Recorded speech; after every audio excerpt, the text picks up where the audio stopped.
303페이지부터 305페이지의 발표를 맡게 된 49번 유 기사입니다. 첫 번째로 날콜렙시랑 그에 관련된 증후군에 대해서 알아볼 건데요. 날콜렙시는 이제 하이퍼솜니아의 일종으로 이제 보통 잠들지 않는 시간에 이제 잠든 것이 특징이라 볼 수 있습니다. 그럼 메커니즘은 이제 불분명하고요. 그리고 이제 레어한 경우 이제 오렉신이라는 뉴로펩티드에 대한 이제 뮤테이션이 발생해서 이제 생길 수도 있습니다. 이제 대부분 환자들한테는 이런 오렉신에 대한 뮤테이션이 이제 나타나지 않는데요. 이제 그럼에도 불구하고 이제 CSF에서 이제 오렉신 레벨이 이제 많이 감소된 걸 볼 수 있어요. 그런 이를 봐서 이제 오렉신의 결핍이 이제 이 병에 대한 이제 중요한 키포인트가 되지 않을까 보고 있습니다. 그리고 이 증후군에 대한 이제 치료로는 이제 TCA나 이제 마오 이니비터 아니면 CNS 스티뮬란트인 암페타민, 덱스트로암페타민, 메스암페타민 그리고 모다피닐이라는 약물을 이제 들 수 있습니다. 그럼 이제 암페타민을 사용할 경우 이제 부작용이 생기는데요. 그 부작용으로서는 이제 남용과 내성이 생기게 되고 이제 우울증, 과민성, 망상장애 같은 이제 편집증 아니면 약간 수면 방해가 일어날 수 있습니다. 그리고 이제 체중 감량은 이제 보통 운동으로 지속적인 에너지 소비 증가나 아니면 칼로리 섭취의 감소에 의해서 달성될 수 있는데 근데 이를 이제 수술과 약물 등으로 이제 빠르게 이제 감량할 수도 있습니다. 이에 사용되는 이제 대표 약물로는 이제 암페타민을 들 수 있는데요. 이 암페타민이 식욕 억제로 이제 주로 작용합니다. 근데 암페타민 사용할 경우 이제 부작용이 생기게 되는데 그 부작용으로는 남용 습관화, 고혈압, 수면장애, 신개항진, 구갈이 일어날 수 있습니다. 이제 또 다른 약물로는 이제 베타셀 리셉터 아고니스트를 들 수 있는데요. 근데 이는 이제 설치류에는 이제 체중 감량 효과가 있으나 아직 민간에게 쓰기에는 미지수라고 보고 있습니다. 우리가 잘 아는 이제 ADHD가 있는데요. ADHD는 이제 주로 어린 나이에 발병해서 과잉 행동, 집중력 부재, 충동적인 행동을 나타나는 게 특징이고요. 이제 학교 대인 관계, 흥분 조절 등을 이제 잘못해서 학업 성취도가 낮은 것이 특징입니다. 그리고 이 질환을 가진 상당수들의 아이들은 이제 커서도 이제 전보다는 이제 완화된 형태의 증상을 보이고 있습니다. 이에 대한 이제 치료로는 이제 행동요법이 들 수 있고, 이제 카테코라민을 사용해서 이제 데네피질 레벨을 이제 집중력 조절을 할 수 있고요. 그리고 또 덱스트로암페타민이 이제 위약보다는 ADHD에 대한 이제 효과적으로 이제 작용한다고 보고 있고요. 이제 메틸페니데이트는 이제 특히 어린 아이에게 주로 쓰이고 있는 약물입니다. 그리고 암페타민도 이제 ADHD 치료에 이제 쓰이고 있습니다. 그리고 암페타민과 이제 메틸페니데이트, 덱스트로암페타민 이제 모두는 이제 ADHD에 대한 이피케시가 이제 비슷하다고 보고 있습니다. 그리고 이런 약물에 대한 이제 부작용으로는 이제 불면증, 복통, 식욕부진, 체중 감소가 일어날 수 있습니다. 이제는 이제 아드레널진 리셉터 안타고니스트에 대해서 이제 들을 건데요. 이 약물들은 이제 노르에피네프린, 에피네프린, 그리고 또 다른 이제 교감신경계 약물이 이제 알파나 이제 베타 리셉터에 대해서 이제 작용하는 걸 억제하는 약물들입니다. 대부분 이제 컴페터티브하게 작용하는데요. 이제 예외적으로 이제 페녹시 벤자민이 이제 알파 리셉터에서 이제 이 리버시블한 하게 결합을 하는 이제 안타고니스트입니다. 이런 약물들은 이제 다양한 리셉터에 대해서 이제 다양한 어피니티를 이제 가지고 있기 때문에 선택적으로 교감신경 반응에 대한 선택적인 간섭이 가능합니다.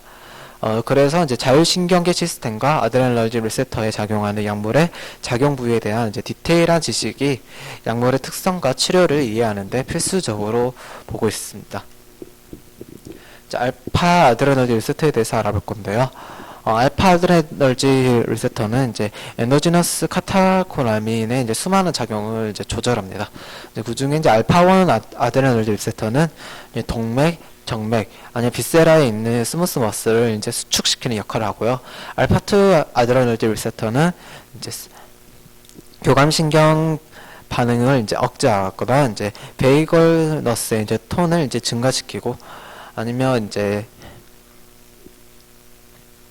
플레이틀레트의 이제 어그레게이션을 이제 증진시키거나, 노르에프네프린 아니면 아세트콜린이 이제 신경 말달에서 분비되는 걸 억제하는 역할도 하고요. 그리고 이제 인슐린의 시크리션을 이제 억제하고 이제 라이폴라이시스를 이제 억제하는 역할도 합니다.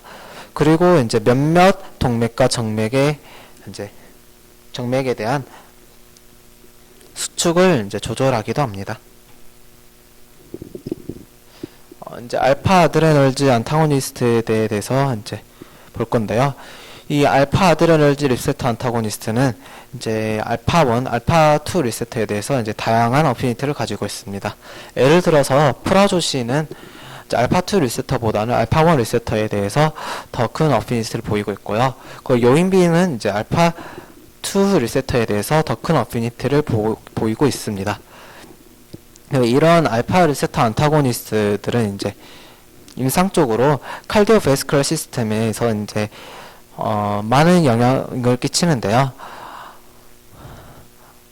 이 외에도 카테콜 이제 알파 리셉터 안타고니스트들은 이제 글루코스 리버에서 글루코스 릴리스를 이제 감소시키거나 아니면 이제 팬크리스의 알파2 리셉터의 작용에서 이제 인슐린의 분비를 이제 촉진시키는 역할도 합니다. 이제 알파1 리셉터 안타고니스트에 대해서 들을 건데요.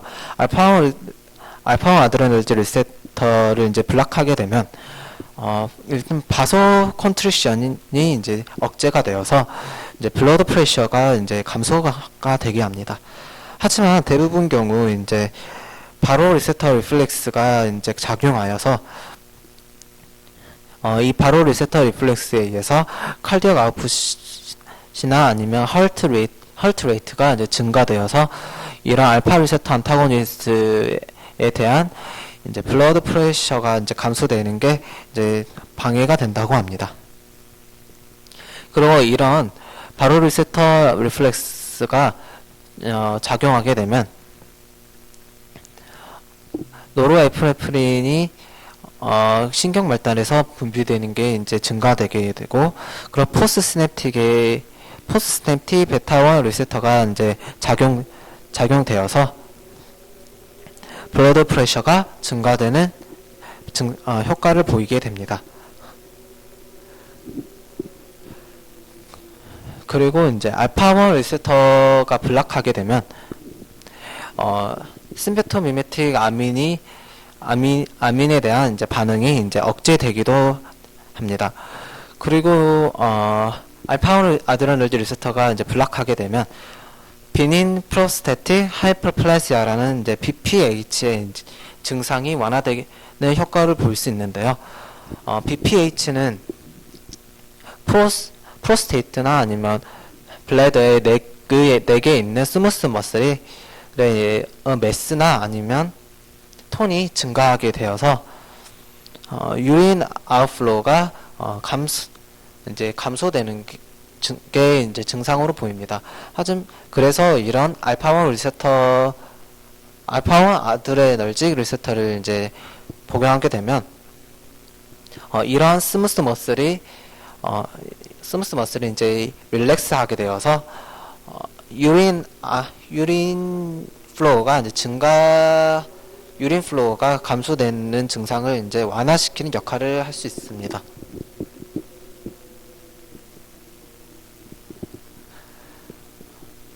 이제 알파1 리셉터에 대해 안타고니스트에 대한 이제 예로 이제 프라조신을 들 수 있는데요. 이 프라조신은 이제 알파1 리셉터 셀렉티브한 약물로서 알파2보다 이제 알파1에 대해서 1000배나 더 큰 어피니티를 갖고 있습니다. 그리고 이런 이제 프라조신을 사용하게 됨으로써 이제 논 셀렉티브한 알파 아드레널지 안타고니스트들을 이제 대체할 수 있는데요. 이제 이 논 셀렉티브한 알파 아드레널지 안타고니스트는 이제 페녹시 벤자민이나 페토라민을 들 수 있습니다. 그리고 이제 프라조신은 이제 사이클릭 뉴클레오티드 포스포디에스테레이스를 이니비터 하는 작용을 하고요. 그리고 이제 프라조신과 아니면 독사조신 아니면 탐솔로신과 같은 이제 알파 리세터 아고니스트를 이제 사용하게 되면 하이퍼텐션 치료에 효과적이라고 본다고 합니다. 감사합니다.